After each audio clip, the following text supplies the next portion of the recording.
우리가 학개서를 묵상하면서 이렇게 포로에서 돌아온 이스라엘 백성들이 얼마나 이 많은 어려움들을 겪었는지, 또 그 속에서 어려움 가운데에서 하나님의 성전을 어떻게 다시 짓게 되었는지를 우리가 학개서를 통해서 보았죠.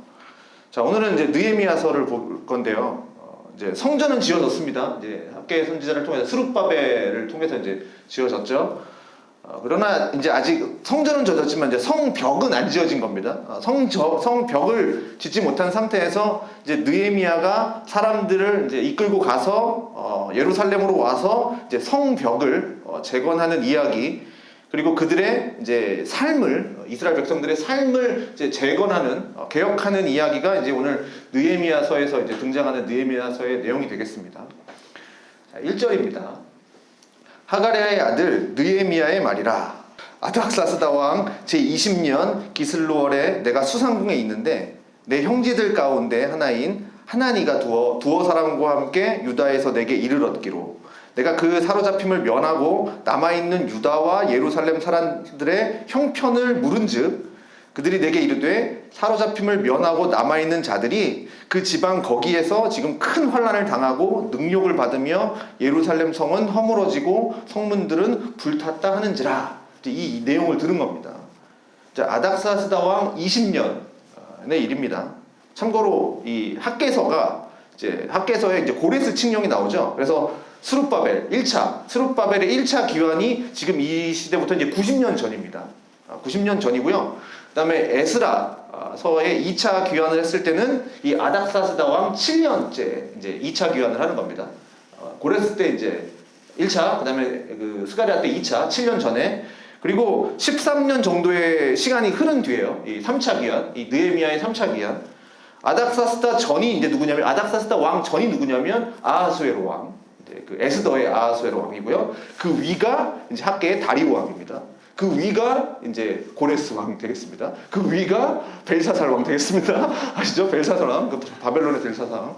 자, 이렇게 되는 거죠. 그러니까 아닥사스다 왕 20년의 일입니다. 자, 느헤미야는 이제 뒤에 나오지만 이제 아닥사스다 왕의 술 관원입니다. 술 맡은 관원입니다. 그래서 이제 수산궁에 있는 겁니다. 그 페르시아의 수도가 이제 수산이니까. 자, 하나니라는 사람을 비롯해서 여러 형제들이 지금 유다, 예루살렘 이곳에서 지금 수산으로 느헤미야에게 온 겁니다. 자, 느헤미야는 유다에서 온 이 형제들에게 사로잡힘을 면하고 남아있는 예루살렘 사람들의 형편을 물은 겁니다. 그러니까 포로로 끌려오지 않고 거기 남아있는 사람들의 형편을 물은 겁니다. 그랬더니 돌아온 대답이 뭐냐면 그 지방 거기에서 지금 무슨 일이 일어납니까? 큰 환난을 당하고 능욕을 받고 예루살렘 성은 허물어지고 성문은 불탔다. 이 소식을 이제 들은 거죠. 이 느헤미야가. 이렇게 해서 이제 예루살렘의 상황을 들었던 이 느헤미야가 어떤 반응을 보이는가? 이제 4절이죠. 내가 이 말을 듣고 앉아서 울고 수일 동안 슬퍼하며 하늘의 하나님 앞에 금식하며 기도했습니다. 그러니까 느헤미야가 이 소식을 들었어요. 그리고 어떻게 합니까? 앉아서 웁니다. 그리고 수일 동안 슬퍼합니다. 지금 자신은 예루살렘에 살고 있지 않아요. 지금 여기서 예루살렘까지는 1500km 정도 떨어진 있는 그 유다의 소식을 들은 겁니다. 그래서 슬퍼하죠. 그러면서 하나님 앞에 금식하면서 이제 기도하기 시작합니다. 근데 그 기도의 내용을 한번 보겠습니다. 뭐라고 기도하는가? 5절이죠. 이르되 하늘의 하나님 여호와, 이제 크시죠? 크고 두려우신 하나님이여, 주를 사랑하고 주의 계명을 지키는 자에게 언약을 지키시며 긍휼을 베푸시는 주여 간구합니다. 이제 하나님의 크심과 높으심과 그 언약을 지키신 하나님에 대해서 선포하고 이제 간구하는 거죠. 이렇게 긍휼을 베푸시는 주님께 이제 기도합니다. 근데 기도한 다음에 뭐라고 기도합니까? 이제 주의 종들인 이스라엘 자손을 위해서 주야로 기도하오며 우리 이스라엘 자손이 주께 범죄한 죄들을 자복하오니 주는 귀를 기울이시며 눈을 여시사 종의 기도를 들으시옵소서. 나와 내 아버지의 집이 범죄하여 주를 향하여 크게 악을 행하여 주께서 주의 종 모세에게 명령하신 그 계명과 규례를 지키지 아니하였습니다. 라고 이제 회개하는 거죠. 자복하는 겁니다. 그러니까 느헤미야는 예루살렘에 있는 이스라엘 공동체를 위해서 기도하고 있죠. 이스라엘이 주님께 범죄했습니다. 모세에게 명령하신 그 율법과 계명과 그 율례들을 지키지 않았습니다. 느헤미야는 지금 이스라엘의 죄를 지금 고백을 하고 있습니다. 그러면서 8절이죠. 옛적에 주께서 주의 종 모세에게 명령하여 이르시되 만일 너희가 범죄하면 내가 너희를 여러 나라 가운데 흩을 것이요 만일 내게로 돌아와 내 계명을 지켜 행하면 너희 쫓긴 자가 하늘 끝에 있을지라도 내가 거기서부터 그들을 모아 내 이름을 두려고 택한 곳에 돌아오게 하리라 하신 말씀을 이제 청하건대 기억하옵소서. 이렇게 기도하는 거죠. 주님께서 모세를 통해서 말씀했습니다. 너희가 죄를 범하면 그 가나안 백성들을 흩으셨던 것처럼 여러 나라로 흩을 것이다. 그런데 정말 이 말씀처럼 하나님은 이 죄에 빠진 그 이스라엘, 유다를 여러 나라로 흩으셨죠. 그렇지만 완전히 멸하지 않으시고 하나님께로 회개하고 돌아오면 흩어져 있는 자들이 하늘 끝에 있든지 땅 끝에 있든지 어디 있든지 다시 돌아오게 하신다라는 것이 이제 이 하나님의 약속이었습니다. 그러니 느헤미야는 하나님의 말씀을 잘 알고 있었던 사람이죠. 이게 알고 있으니까 이렇게 기도했을 수 있었던 거죠. 자, 그 하나님의 약속을 근거로 해서 하나님 앞에 회개하면서 지금 기도하는 겁니다. 자, 우리가 비록 죄를 범하였고 하나님을 떠나게 되었고 나라가 망했고 포로로 끌려오는 진노를 당했고 또 예루살렘에서 돌아왔지만 아직도 성벽을 짓지 못하고 있고 성문은 불타 있고 그렇게 언제든지 그러니까 성벽이 없으니까 성만 있으면 대적들이 금방 침입해 올 거 아닙니까? 벽이 있어야 뭐 방어막이 있어야 살 거 아닙니까? 그런데 언제든지 지금 공격받을 수 있는 성은 졌지만 이 위험한 상황 가운데 놓여진 그 진노를 당했지만 우리가 회개하고 주님께로 다시 돌아가면 어디에서든지 돌아오게 하신다라는 이 말씀을 이 약속을 우리 주님께서도 기억해 주시고 그래서 우리를 꼭 돌아오게 해 주십시오 라고 하는 간구를 이 약속을 근거해서 하나님의 약속을 근거해서 지금 기도하고 있다는 사실입니다. 그러면서 이제 10절이죠. 이들은 주께서 일찍이 큰 권능과 강한 손으로 구속하신 주의 종들이고 이스라엘 백성들을 얘기하는 거죠. 주의 백성이니이다. 주여 구하오니 귀를 기울이사 종의 기도와 주의 이름을 경외하기를 기뻐하는 종들의 기도를 들으시고 오늘 종이 형통하여 이 사람들 앞에서 은혜를 입게 하옵소서 하였더니 그때 내가 왕의 술관원이 되었느니라. 이렇게 되는 겁니다. 자, 우리는 주의 백성입니다. 주의 종들입니다. 그러니 주의 종의 기도를 들어주십시오. 내가 이 사람 앞에서 은혜를 입게 해주십시오. 이렇게 기도하죠. 그러니까 이 사람들이 누굽니까? 바로 아닥사스다 왕. 그러니까 왕 앞에 은혜를 입게 해주십시오. 이렇게 해달라는 기도입니다. 그랬더니 왕의 술관원이 되었다. 이제 이렇게 되는 거죠. 느헤미야는 백성들 공동체를 위한 회개 기도를 하면서 마지막에는 이 내용을 기도하는 거죠. 은혜를 입게 해 주십시오. 그러더니 왕의 술관원이 되었다. 그러면 자, 이게 이제 1장의 내용입니다. 이게 1장의 내용이고요. 자, 이 느헤미야는 이 예루살렘에 대한 소식을 듣고 가만히 있을 수가 없었어요. 그 하나님과 얘기했던 그 이야기들 기도하면서 뭐 이렇게 생각할 수도 있었겠죠. 내가 그곳으로 가야 되겠다. 이런 생각하고 이제 결심을 했던 것 같아요. 그렇지만 지금 이 신하지 않습니까? 왕이 자기 마음대로 가고 싶어. 그래서 갈 수 있는 게 아닙니다. 왕의 허락이 필요합니다. 신하들은. 그러니 이렇게 얘기하는 거죠. 이 사람 앞에서 은혜를 입게 하옵소서 라고 이제 기도를 하고 있는 겁니다. 자, 느헤미야 1장을 우리가 봤는데 자, 느헤미야는 예루살렘의 소식을 들었습니다. 그리고 예루살렘 성벽의 재건을 위해서 그는 실제로 이제 행동을 하게 됩니다. 그런데 이 일이 무엇부터 시작되었는지, 이 성벽을 재건하는 게 무엇부터 시작되었는지 두 가지가 나오고 있는데 우선 첫째는 관심에서부터 시작된다라는 사실입니다. 아닥사스다 왕 20년, 그러니까 주전 445년인데, 그러니까 445년, 그러니까 주전 586년에 멸망을 합니다. 바벨론에 의해서 멸망하니까, 그러니까 그러고 나서 141년이 지난 거예요. 지금 이 느헤미야 때까지. 그렇다고 한다면 지금 예루살렘이 멸망하고 꽤 지난 시간이죠. 그러니까 느헤미야는 그러니까 바벨론, 그러니까 여기 바사 지역에서 태어났을 겁니다. 뭐 141년 정도 지났으니까. 그러니 이 느헤미야는 예루살렘을 가본 적도 없었을 거예요. 그리고 현재는 지금 왕의 술관원입니다. 자, 술관원이라는 게 뭐냐면 왕이 먹는 음식에 독이 들었는지 아닌지를 확인하기 위해서 먼저 먹어보는 사람이 술관원이죠. 고대 제국에는 이제 큰 나라를 잃었지만 그만큼 암살의 위험이 도사리고 있기 때문에 독살의 위험이 얼마든지 있었습니다. 그래서 왕들은 그냥 바로 먹지 않고 누군가가 기미상궁처럼 이렇게 먹어보고 독이 있는지 없는지를 확인하고 이제 음식을 먹게 되었으니까 이 느헤미야가 했던 게 이제 바로 그런 일이죠. 그러니 이 술관원은 아무나 세우지 않겠죠. 왕의 최측근, 왕이 가장 신뢰할 수 있는 사람. 왜냐하면 왕이 자기의 목숨을 지켜야 되기 때문에 만약에 술관원이 나를 배신하면 뭐 그냥 바로 죽는 거니까. 그러니 왕이 가장 총애하고 믿고 신뢰할 수 있는 사람이 술 맡은 관원장, 떡 맡은 관원장인 거죠. 그러니 느헤미야 개인적으로 보면 어떻게 됐습니까? 느헤미야 개인적으로 보면 유대 포로민입니다. 그냥 유대의 포로민인 거죠. 그런데 왕의 술관원이 되었다라는 것은 굉장히 왕의 총애를 받은 거니까 느헤미야 개인적으로 보면 아주 큰 성공을 한 거죠. 포로민인데 이게 성공을 한 거 아닙니까? 쉬운 말로 얘기하면 출세한 거 아닙니까? 이 포로민이. 그런데 느헤미야가 왕의 술관원이 된 것이 그냥 느헤미야 개인을 위해서 된 건가? 느헤미야가 잘해서 그냥 느헤미야가 출세를 해서 그게 아니라는 겁니다. 오늘 본문 보면 그 술관원이 된 이유가 충분히 나오고 있는데요.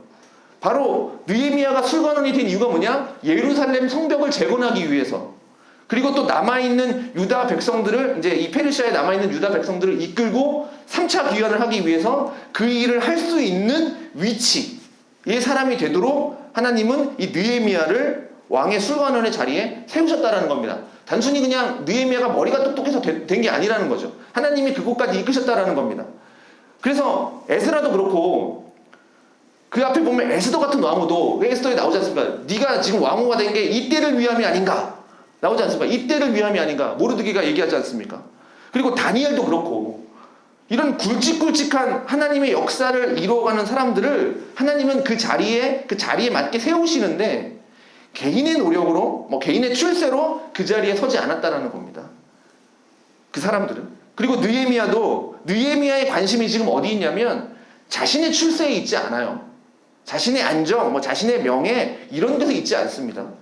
이 느헤미야의 관심이 지금 어디 있습니까? 자신의 조국, 유다, 예루살렘 여기에 있습니다. 가보지는 않았지만 들어는 못 봤겠지만 그럼에도 그의 관심은 항상 그 예루살렘 여호와의 전을 바라보고 있었다는 거죠. 그래서 유다에서 예루살렘으로부터 돌아온 형제들이 있으니 그들을 좀 만나서 느헤미야의 관심이 바로 표출되죠. 그곳 사람들의 형편이 어떠냐 물어보죠. 느헤미야가 형편을 묻습니다. 자, 성벽 재건을 이루고 하나님 나라의 백성들이 하나님의 뜻대로 온전히 서기 위한 개혁의 시작이 바로 이 관심에서부터 시작된 겁니다. 형편이 어떠냐 물어보는 것에서부터. 그래서 우리는 느헤미야가 보여준 이 형편을 물었다라는 이 부분을 우리는 배워야 된다는 사실입니다. 그래서 우리의 관심이 지금 어디에 있는가? 나의 관심이 지금 나의 안정에 있는가? 나의 성공에 있는가? 아니면 나의 가족들의 안정에 있는가? 그러면 나의 관심은 거기까지인가? 여기까지인가? 그렇지만 느헤미야 관심은 지금 자신의 가족을 넘어서 지금 머나먼 고국의 사람들, 한 번도 보지 못한 그 같은 민족의 사람들, 거기에 지금 느헤미야는 관심이 있었고, 사실 이 관심은 그 사람에 대한 관심은 아니라 하나님을 향한 관심이기 때문에 이제 그런 거죠. 즉 하나님의 나라, 하나님의 뜻이 이루어지기를 원하는 것에 관심이 있었기 때문에 하나님의 백성들이 지금 고국에서 어떻게 살고 있는가, 그것에 대해서 이제 형편을 물은 거죠. 그러니 이 느헤미야는 비록 멀리 떨어져 있지만 자신도 하나님의 백성으로서의 그 인식을 갖고 있기 때문에 하나님에 대해서 관심을 가지고 있었던 겁니다. 자, 우리도 하나님 나라에 대해서 관심을 갖고 하나님의 뜻에 대해서 관심을 갖고 그리고 이 땅에 하나님의 뜻이 이루어지는지에 대해서 어떻게 이루어지는가에 대해서 관심을 갖고 그리고 우리 공동체가 이것을 하나님의 뜻을 온전히 행하고 있는지, 그렇다면 우리의 형편은 어떤지, 다들 어떻게 살고 있는지, 하나님의 뜻대로 살아가고 있는지 형편을 묻는 거죠. 아니면 무엇에 의해서 지금 방해를 받고 있는지, 또 어려움을 당하고 또 힘든 상황 가운데 곤란에 처해 있지는 않은지. 여러분 셀 리더분들 너무나 잘하시니까 너무나 감사합니다. 그렇게 형편들을 물어보면서 관심을 물어보면서 그렇게 세워나가는 거죠. 우리의 형편이 어떤지를 관심을 갖고 물어야 하는 것, 느헤미야가 잘 보여주고 있다는 사실입니다. 이것에서부터 시작했다라는 사실이죠. 자, 두 번째는 관심을 갖고 이제 물었습니다. 물었으니까 그러면 이제 구체적인 정보를 듣게 되죠. 그러면 이제 실행을 해야 되는데 무엇부터 있는가? 이제 실행을 하는데 느헤미야는 뭐부터 합니까? 기도부터 했다라는 겁니다. 기도. 보십시오. 예루살렘의 형편을 들었는데 속에서 막 불타오라요. 막 열정이 뜨거워요. 막. 자, 그래서 막 불같이 일어나서 내가 당장 달려가야겠다 해서 당장 왕 앞에 가서 마닥타스다 왕이여 나를 보내주십시오. 내가 가야 되겠습니다. 그런 행동을 하는 게 아니라 그는 하나님 앞에 나아가서 간절히 기도하는, 언제까지? 수일 동안 울며 금식하며 기도하는 일을 했습니다. 이것이 바로 하나님의 사람들의 모습이라는 거죠. 기도하는 사람들의 모습이라는 거죠. 기도하는 사람은 그저 자기 개인 문제만 놓고 기도하지 않습니다. 공동체를 위해서 기도하죠. 그리고 기도하는 사람들은 또 죄에 민감한 사람들입니다. 그러다 보니까 이 공동체의 죄를 마치 자신의 죄처럼 그렇게 여기면서 회개하면서 기도합니다. 그리고 기도하는 사람들은 하나님의 말씀과 하나님의 약속을 신뢰하는 사람들이 기도하는 사람들입니다. 그래서 기도라는 게 본래 하나님을 신뢰하는 사람들이 드리는 것이 기도인 거죠. 하나님을 신뢰하니까 기도하는 거죠. 하나님을 신뢰하지 않는데 왜 기도하겠습니까? 이 사람이 들어줄 것 같지도 않은데 왜 기도하겠습니까? 하나님의 능력을 믿지 않는데 왜 기도하겠습니까? 하나님의 말씀을 모르는데 무엇을 근거로 기도하겠습니까? 그러니 하나님의 말씀과 그 하나님이 주신 그 약속들을 잘 알고 하나님은 그 약속과 말씀과 약속을 지키시는 분이라고 하는 그 확신이 있기 때문에 기도하는 사람들은 하나님 앞에 나와서 기도로 매달리는 거죠. 이게 자신의 힘으로 안 돼요. 우리 같으면 그냥 내가 가면 되지 이렇게 생각하지만 모든 것이 지금 이 당시 황제의 권한, 황제는 곧 신, 황제의 권한 안에 있는 이 당시의 사람, 그리고 포로민 출신의 사람이 거주지로 옮긴다? 내가 가겠습니다. 그냥 거주지로 옮긴다? 왕의 술관원의 일을 그만두고 다른 데로 간다? 내 마음대로 되는 게 아닙니다. 우리처럼 그냥 팍 갈 수 있는 게 아니에요. 자신의 힘으로 할 수 있는 게 아닙니다. 그러니 예루살렘으로 가기 위해서는 아까 보셨듯이 왕의 은혜를 입어야 돼요. 그러면 보통 사람들은 어떻게 합니까? 왕의 은혜를 입기 위해서, 왕의 환심을 사기 위해서 인간적인 방법들을 동원하겠죠. 왕의 마음을 어떻게 사로잡을까? 그래서 왕이 좋아하는 게 뭔가 하면서 여러 가지 계획을 꾸미고 전략을 꾸며서 인간적인 방법들을 동원하겠지만 느헤미야는 그렇지 않았습니다. 하나님께 은혜를 구하고 있습니다. 결국 사람의 마음을 바꾸시는 것도 누가 하시는 겁니까? 하나님이 하시는 거니까. 느헤미야는 그것을 알고 기도했다라는 사실이죠. 그리고 하나님의 백성들이 비록 죄를 범했다 할지라도 회개하고 돌아오면 다 용서해 주시는 하나님이라고 하는 것을 느헤미야는 알고 있었기 때문에 그래서 이 민족을 위해서 회개하면서 기도하고 있는 겁니다. 자, 우리는 하나님을 알고 있습니까? 우리는 하나님을 신뢰합니까? 우리의 행동이 기도로부터 시작하나요? 오늘 다시 한번 우리의 기도 생활을 점검해 보기를 바랍니다. 자, 그래서 내가 정말 이 하나님의 뜻과 하나님의 마음과 하나님의 말씀이 무엇인지를 우리가 좀 알고, 하나님은 이렇게 우리가 하나님 앞에 간구할 때 우리의 기도를 들어주시고 응답하시는 그 하나님이다 라고 하는 것을 우리가 이 시간 기도하며 굳게 믿고, 나뿐만이 아니라 또 우리 가족뿐만 아니라 우리의 공동체, 또 더 나아가서 우리 민족, 정말 하나님 앞에 온전히 설 수 있도록 또 이 나라를 또 불쌍히 여겨달라고 우리가 기도하며 나아갔으면 좋겠습니다.